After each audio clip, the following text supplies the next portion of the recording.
Di Korea, Anda tidak boleh sembarangan menato tubuh Anda. Karena semakin banyak tato, semakin tinggi posisi Anda di geng. Paman gemuk dengan tato di punggungnya bernama Yang Dong-soo. Ketika dia masih muda dia seperti bidadari di bumi. Dia merobek sebuah zombie di Gunung Busan dengan tangan kosong. Jadi dia dipanggil oleh saudaranya di gangster dengan nama akrab, Divine Ma Dong-seok. Setelah film tentang zombie di Gunung Busan, aktor Ma Dong-seok berubah menjadi bos gangster. Berdasarkan mesin slot fruit machine, dia terkenal dari selatan ke utara. Kehidupan Yang Dong-soo sangat disiplin. Setiap hari ketika dia berlatih di pagi hari, dia menabrak karung pasir berisi daging manusia. Tidak lebih dan tidak kurang dari 1 pukulan. Tetapi selalu 1000 pukulan. Karena kekuatan serangan normal dari pukulannya sendiri sudah keras. Lebih dari 1 pukulan akan menyebabkan orang di dalam karung pasir dipukuli sampai mati. Tidak masalah jika dia dengan ceroboh memukuli mereka sampai mati. Di malam hari, akan lebih mudah untuk menguburnya di halaman rumahnya. Hanya 1 kalimat, terlalu mengerikan. Jangan melihat wajah garang Yang Dong-soo. Dia sebenarnya orang yang sangat jujur.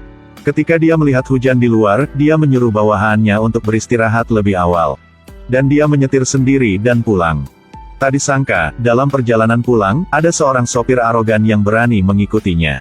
Yang Dong-soo mengambil sebatang rokok di mulutnya dan keluar dari mobil untuk memeriksa. Orang itu menundukkan kepalanya dan terus meminta maaf. Yang Dong-soo memperhatikan bahwa pihak lain memiliki sikap yang tulus, jadi dia tidak menyalahkannya. Tapi tidak menyangka dia baru saja berbalik. Lawan mengambil pisau dan menusuknya dari belakang. Pisaunya menusuk tepat ke otot di depan dada Yang Dong-soo. Dia mengulurkan tangannya untuk menangkap pisau tajam itu. 1 pukulan menjatuhkan lawan. Penjahat itu melihat bahwa pertahanan dan serangan Yang Dong-soo sama-sama sangat tinggi. Jadi dia bersembunyi di mobil, menginjak pedal gas dan menabrak Yang Dong-soo. Menyebabkan dia ambruk di pinggir jalan dalam genangan darah. Asisten Yang Dong-soo juga sangat berpengetahuan. Setelah mengetahui bahwa bos mengalami kecelakaan, segera memimpin juniornya untuk membersihkan sarang musuh dengan darah. Namun setelah Yang Dong-soo terbangun di rumah sakit, dia mengatakan latar belakang orang yang menyebabkan kecelakaan tadi malam tidak sama dengan yang ada di geng. Dia menuliskan plat nomor musuh dan memberikannya kepada juniornya untuk segera diselidiki. Selanjutnya, berdasarkan ingatannya, dia menggambar potret berandalan. Petugas polisi Jung Tae-seok datang ke Yang Dong-soo untuk mengambil pernyataan. Tapi Yang Dong-soo tidak mengatakan apa-apa. Karena dia tahu bahwa polisi di depannya ini lebih ganas daripada dirinya sendiri. Jung Tae-seok adalah orang jahat di kantor polisi. Karena menyinggung pemimpin, dia sudah lama tidak dipromosikan. Hanya bisa menggertak beberapa preman lemah. Lihat saja penampilan tidak bermoral polisi ini. Dia tidak terlihat seperti polisi. Dan baru-baru ini, di kota, terjadi pembunuhan. Menarik perhatian Jung Tae-seok. Karena selama dia menyelesaikan kasusnya, dia akan mendapatkan promosi. Dan kasus Yang Dong-soo sangat mirip dengan kasus pembunuhan sebelumnya. Dia tahu sekilas bahwa ini adalah kasus pembunuhan berantai. Itu semua terjadi di malam hari, para korban semua dilacak sebelumnya. Dan meninggalkan noda cat mobil putih di KTP. Dan satu-satunya perbedaan adalah Yang Dong-soo masih hidup. Jadi dia pergi ke Yang Dong-soo untuk meminta kerjasama. Dan ini sesuai dengan pikiran Yang Dong-soo. Karena sejak dia ditikam oleh seorang preman, reputasi kelompoknya telah rusak parah. Pemegang saham utama sebelumnya semuanya menarik investasi mereka secara bergantian. Anda harus tahu bahwa hal terpenting bagi geng gangster adalah ketenaran. Tidak ada lagi ketenaran berarti Anda tidak akan dapat menghasilkan banyak uang. Yang Dong-soo berkata, saya memberikan modal dan usaha. Ditambah sumber daya di tangan kamu. 2 penjahat seperti kita pasti akan menangkap orang yang lebih buruk dari kita. Siapapun yang menangkapnya lebih dulu akan menyerahkannya kepada lawan untuk ditangani. Di permukaan, Jung Tae-seok menunjukkan persetujuan. Tetapi pada kenyataannya, dia ingin menggunakan Yang Dong-soo untuk membantunya dipromosikan. Dan Yang Dong-soo telah berada di geng gangster selama bertahun-tahun. Di matanya, orang yang paling tidak bisa diandalkan adalah polisi. Jadi dia menggunakan kamera pengintai untuk merekam percakapan antara mereka berdua. Gangster dan polisi tidak bisa bekerja sama. Bagaimanapun, itu hanya sebuah transaksi. Dan sekarang, transaksi di antara mereka secara resmi dimulai. Polisi dan gangster bekerja sama untuk menangkap iblis. Fak, itu benar-benar mengasyikkan. Apa minuman favorit Yang Dong-soo? Jenis anggur yang direndam oleh gigi depan masih berlumuran darah. Bos gangster Heo Sang-do hanya ingin merampok bisnis saja. Yang Dong-su dengan lembut menjambak rambut bawahan lawannya. Menggunakan tangannya untuk mencabut 2 gigi depannya. Selanjutnya, memasukkan 2 gigi depan bernoda darah ke dalam gelas minum. Dengan sopan mengisi gelas dengan anggur. Mungkin karena kesopanan. Bos gangster Heo Sang-do meminum seluruh gelas anggur. Sekarang kita bisa hidup bersama dengan damai. Dan tidak menyangka bos gangster yang begitu kuat. Di perjalanan pulang, diserang oleh seorang pembunuh. Yang Dong-su setelah ditikam sampai dirawat di rumah sakit, dia merasa sangat malu di depan semua orang. Reputasi gengnya juga turun drastis. Jadi dia bekerja sama dengan polisi yang jahat Jung Tae-seok.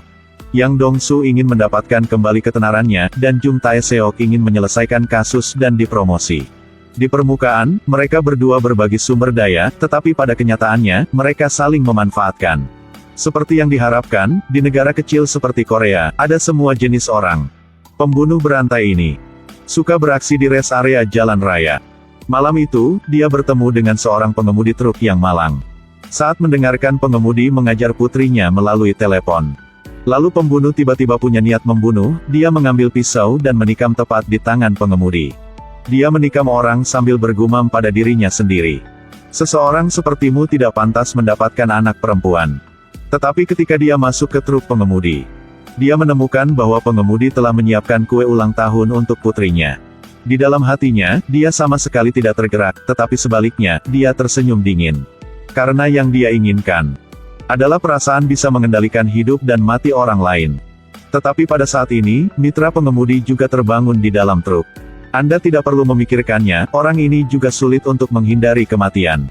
Tapi yang benar-benar tidak terduga adalah ketika keduanya bergegas berkelahi. Pisau pembunuh itu secara tidak sengaja jatuh di jalan. Dan kebetulan, dengan pisau ini si pembunuh terungkap. Tidak lama kemudian, bawahan Yang Dong-su menemukan pisau berdarah ini di pinggir jalan. Pada titik ini, Yang Dong-su memiliki pemikiran yang sangat berisiko. Dia meminta bawahan terbaiknya untuk mengambil pisau ini. Meminjam pisau untuk pembunuhan. Bunuh siapa? Tentu saja, bos gangster Heo Sang-do. Karena dengan melakukan itu, mereka dapat menghilangkan persaingan dan pada saat yang sama dapat mengalahkan pembunuh sesat itu. Dan si pembunuh Kang Kyung-ho melihat fitnahnya di televisi. Dalam hatinya, dia sangat tidak puas. Dia pergi ke pemakaman Heo Sang-do. Dengan dingin menatap Yang Dong-su yang berada di posisi berlawanan. Matanya penuh dengan niat membunuh. Yang Dong-su selalu merasa seperti seseorang sedang menatapnya. Dia mengangkat kepalanya, tetapi tidak melihat siapapun. Pembunuh Kang Kyung-ho menemukan bawahan Heo Sang-do, Choi Mun-sik dan memberinya secarik kertas kecil. Seseorang menggunakan pisauku untuk membunuh bosmu. Ketika dia melihat Yang Dong-su berpura-pura memerintah di depan bawahannya, Choi Mun-sik bersumpah untuk membalaskan dendam bosnya. Di tempat lain, Yang Dong-su dan Jung Tae-seok di mobil si pembunuh menemukan noda darah kecil. Tapi pada saat inilah, Choi Mun-sik membawa bawahan untuk menimbulkan masalah. Dia berdiri di samping, mengangkat 2 jari untuk menyentuh gigi depan emasnya. Bersiap untuk menonton film yang bagus. Tapi dia jelas tidak mengerti kekuatan sebenarnya dari kedua penjahat ini. Pukulan Yang Dong-su sangat kuat. Sehingga mereka dengan cepat menangani semua junior. Adapun Jung Tae-seok, karena pukulannya terlalu kuat, dia memukuli Choi Mun-sik sampai mati. Yang Dong-su berkata sambil bernafas. Berapa banyak orang yang meninggal secara total, lalu saya akan mengubur mereka di lokasi konstruksi saya bersama-sama. Oke, mereka berdua mendapatkan kepercayaan satu sama lain untuk pertama kalinya. Dan tak terduga di saat hidup dan mati ini. Karena Jung Tae-seok masih belum menyelesaikan kasus ini. Jadi pemimpin mengirimnya untuk menangani kasus penculikan lain. Rekan-rekannya merekam suara para penculik. Pergi ke lokasi perdagangan yang baru ditemukan. Dalang dibaliknya adalah pembunuh sesat Kang Kyung-ho. Tapi polisi biasa tidak berlatih. Jadi pada akhirnya mereka tetap membiarkan pembunuhnya kabur. Sampai Jung Tae-seok menyerahkan rekaman pembunuhan itu kepada Yang Dong-su. Paman gendut ini, ketika dia tertawa, seseorang pasti akan mati. Iya betul, ini adalah pembunuh jahat ini. Saya belum pernah melihat bos gangster yang lembut begitu.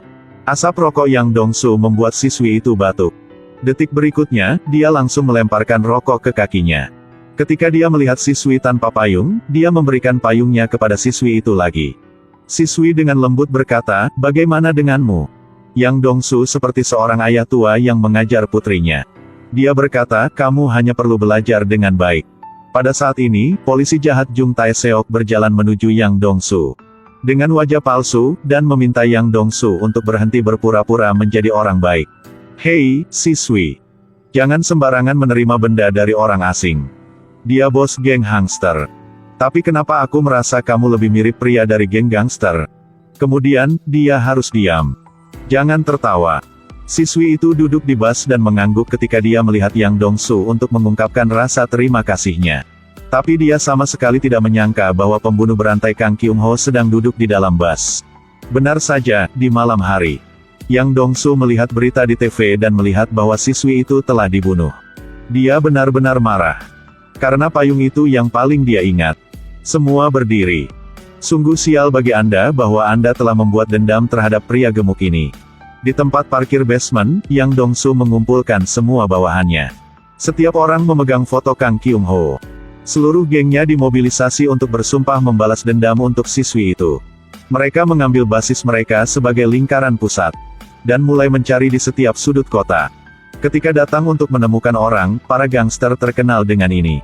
Mereka dengan cepat menemukan petunjuk di sebuah motel kecil. Tapi pemilik motel mengatakan bahwa Kang Kyung-ho belum kembali. Jadi mereka mengepung motel ini. Memblokir semua jalan di sekitar, mulai duduk dan menunggu. Tidak lama setelah itu, sebuah mobil putih muncul di awal gang. Namun karena terlalu terburu-buru dan ceroboh mengungkapkan keberadaannya, Kang Kyung-ho untuk sementara waspada. Dia segera menginjak pedal gas dan pergi. Setelah melalui pengejaran yang sengit, akhirnya membuat mobil pembunuh berhenti di persimpangan jalan. Tapi mereka berdua juga terluka. Ketika dia membuka pintu mobil, Kang Kyung-ho berlari ke gang yang gelap. Mereka dengan cepat mengejar. Di gang kecil seperti labirin itu, mereka berpisah untuk mencari pembunuh. Tapi Kang Kyung-ho benar-benar licik. Bawahan Yang Dongsu sayangnya diserang dari belakang oleh si pembunuh. Bawahan itu tidak peduli dengan luka di tubuhnya. Mengulurkan tangannya dan menunjuk ke arah yang harus dikejar Yang Dongsu. Yang Dongsu mengikuti jejak darah dan menemukan bar karaoke di gang. Di dalam kamar, gadis yang menangis itu menarik perhatian Yang Dongsu. Yang Dongsu meminta gadis itu untuk bersembunyi di samping dan berkata dia harus pergi ke kamar mandi. Yang Dongsu menendang pintu dengan keras. Sebuah pukulan melewati pintu dan mengenai wajah Kang Kyung-ho. Dia terus-menerus melemparkan banyak pukulan kuat. Tapi Yang Dongsu adalah orang yang sentimental, balas dendam untuk siswi itu belum berakhir. Dia membawa Kang Kyung-ho kembali ke markasnya.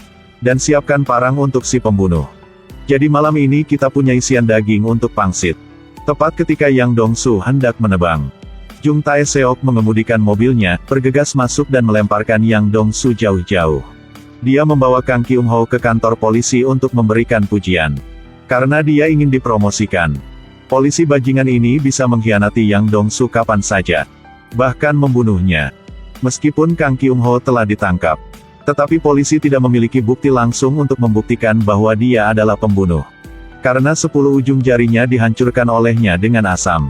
Oleh karena itu, di TKP tidak ditemukan sidik jari sama sekali. Menurut hukum, tidak mungkin untuk menghukumnya. Keluarga korban tidak dapat dibenarkan. Dan si pembunuh sedang makan dan minum di rumah sakit. Ini benar-benar lucu. Tapi jangan lupa bahwa yang kuat memiliki orang yang lebih kuat, yang jahat akan ditangani oleh yang jahat. Pada hari persidangan, Yang Dongsu muncul di pengadilan untuk bersaksi. Karena dia satu-satunya yang selamat di tangan seorang pembunuh berantai. Dia menunjuk langsung ke si pembunuh dan berkata, pada malam itu, orang yang berduel denganku adalah wajah ini. Bukti utamanya adalah bekas luka di dada dan di tangan. Pada saat yang sama, dada pembunuh itu juga ditusuk dan terluka. Itu pasti akan meninggalkan luka di atasnya. Ternyata sebelum sidang dimulai, setelah mengetahui semua bukti yang ada, tidak mungkin untuk menghukum Kang Kyung-ho. Jadi Jung Tae-seok menggunakan rekaman itu untuk membuktikan bahwa Yang Dongsu membunuh Heo Sang-do. Mengancam Yang Dongsu untuk pergi ke pengadilan sebagai saksi untuk mencela. Tidak ada cara lain, karena dia ingin menghukum pembunuh ini. Juga untuk membalaskan dendam bawaannya dan siswi itu. Yang Dongsu harus mengorbankan dirinya sendiri. Tapi dia memiliki permintaan yang sangat kuat. Bahwa dia harus berada di sel yang sama dengan Kang Kyung-ho. Yang Dongsu belum turun dari bus, para bawahan sudah berbaris dan menyapa. "Selamat siang, bos." Ketika melihat paman gendut di depannya, si pembunuh tidak bisa tertawa lagi.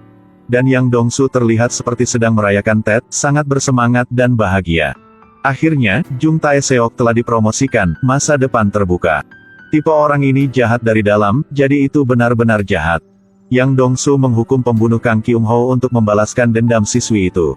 Orang seperti ini menunjukkan kejahatan secara langsung di luar, jadi itu adalah kejahatan palsu. Dan kejahatan terbesar adalah pembunuh histeris. Karena hati manusia adalah kejahatan yang paling menakutkan.